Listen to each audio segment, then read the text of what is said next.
Hey, you guys. Hi there. Hey. Hi, you guys. It's Kat, and I'm back. I'm Kat, the course builder. Hey, you guys. If you are catching this on the replay, hi, FMP. How are you?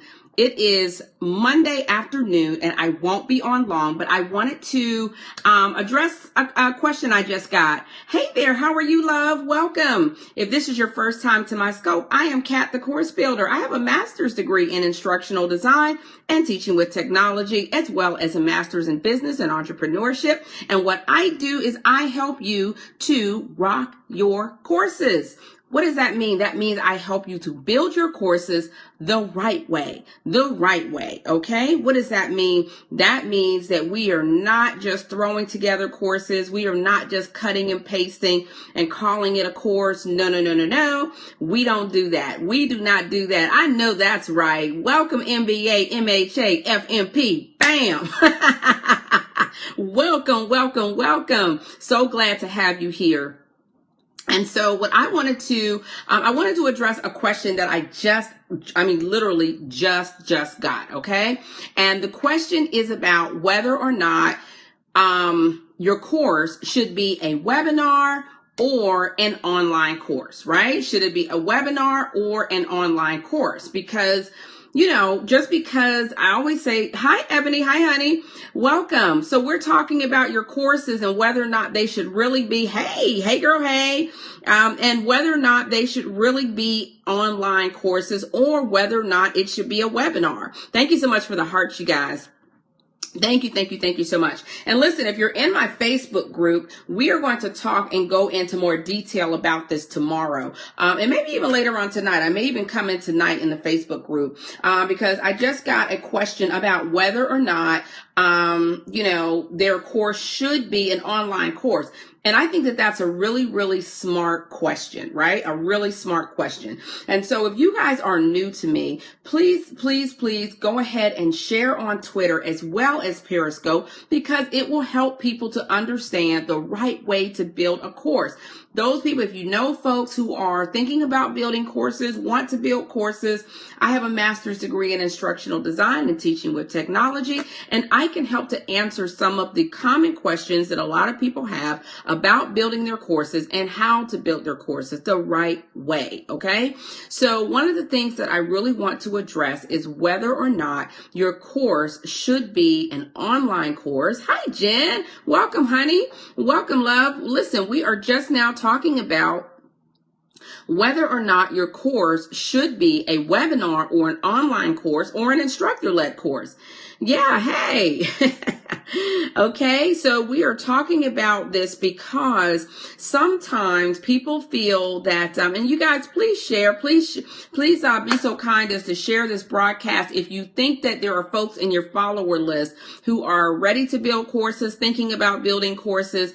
Thank you so much, Ebony, for inviting followers. I so appreciate that, hon, because this is an important topic. Because thank you so much for sharing, Jen. And the reason this is important is because as you all are trying to figure out how you are going to monetize your knowledge, take what you know, turn it into courses, a common misconception is that all courses should be or can be. Thank you so much for sharing, FNP. I appreciate that. A common misconception is that that they all should be online courses, that any course can be an online course and any course should be an online course. And so I wanted to talk with you about a major difference between online courses and webinars so that you know whether or not your course at this time should be an online course or a webinar. So let's talk about the reasons to do both.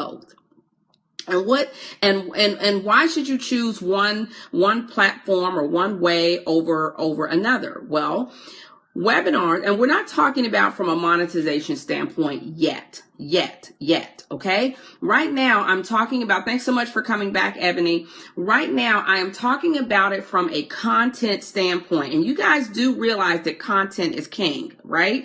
So the way you put your courses together is going to determine whether or not people come back to your courses. You do not want to be a one-hit wonder because you chose the wrong format. Just because online is a click and pay process, right? They click, they pay, they play. It's easy. I get it. And some courses lend themselves to that, and that's awesome. And there's no problem with that. Okay. I have some click and play classes. There's no problem. What I want you all to do is dig a little deeper and think a little harder about whether or not your course should be an online course at this time, or whether or not a webinar is more appropriate, or even whether an instructor-led program is more appropriate. So let's talk about the differences between the three of them and how your course might apply, okay? Okay, sorry, just got a notification. All right, so let's talk about it. So I'd like to know, hey, Island Spice, welcome, man. I always have to say that. Sorry. I apologize in advance. Every time you come in, I have to give my fake Jamaican accent. So sorry. I hope it doesn't bother you too much. But so we're talking about the difference between instructor-led courses, webinars, and online courses, and how you choose between the three formats, okay? Now, these are some general guidelines, but keep in mind that there can be some exceptions. And feel free to, thank you so much for the hearts. I appreciate that. Thank you. Who's giving me the orange hearts? Who's giving me the orange hearts? I so appreciate you. And the green hearts. Thank you. Oh, thank you so much. Hi, Shatima 3. Welcome. All right. So if you are conducting an hi, love. Oh, thank you. Thank you so much, FMP. And give me your real name, please, so I can address you properly. So if you are conducting an in-person instructor-led class where you have a classroom, okay, those are really great formats for performance-based courses, okay? Oh, hi, Nisi. I didn't know that was you. Welcome. Okay, you do online courses. Okay, online courses only. Tell me what your topic is. And I want to know what your topic is for your online courses. So you can definitely repurpose your courses, but I want you to be at least clear about the differences between them, okay? So your online courses, those are typically held in a classroom format where you might have a PowerPoint up on the screen that you are using to guide you and your learners through the course, okay? So that's one way. And one reason to do instructor-led courses is when it is a performance-based class, when you are trying to get people to change their behavior, okay? So instructor-led classes are awesome for that. Okay, so you're doing an instructor-led class Friday? Is an instructor-led class Friday?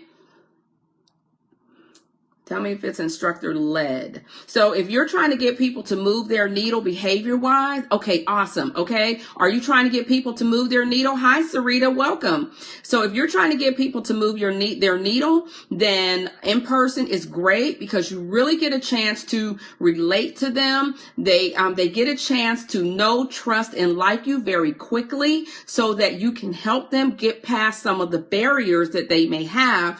An in-person format is really, really awesome for that, okay? Let's talk about webinars now. Let's talk about getting me to go online. Okay, so listen, here's what I want you to know. Getting your courses online is really a smart business decision. Really smart. Why? Because it allows you to scale your business. What do I mean by scaling your business? It allows you to reach more people with fewer resources because there's only one of you, right? There's only one. So an online course allows you to reach more people with fewer resources, which is always great for business, okay? Here's what you have to know, though, that there are specific challenges to bringing performance-based courses in an online format. Why? Because you do not have, oh, excuse me, I'm about ready to choke. Because you do not have the, hi, Brandy, welcome, love.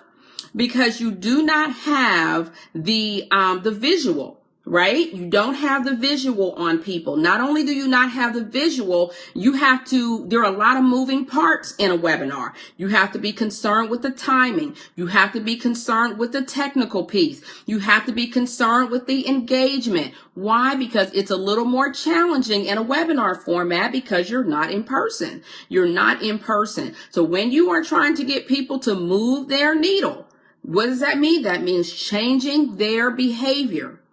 There are some very specific things that you need to do in order to bring a performance or behavior change course to a webinar. Do y'all get what I'm saying? If y'all get it, put Got It Cat in the chat. Put Got It Cat in the chat. If you get it, put Got It Cat in the chat. That lets me know that you've got it. And if this is your first time joining, I am Kat, the Course Builder. Thank you so much for coming back. Thank you so much, honey. You got it? You got it, Ebony? Okay. So you cannot just cut and paste your PowerPoint into a webinar format and call it the same. You cannot. It is not the same. All right? You understand that? It is not the same. Now let's talk about going from a webinar to an online course. So you have the same course that was a webinar, and now you want to take it to an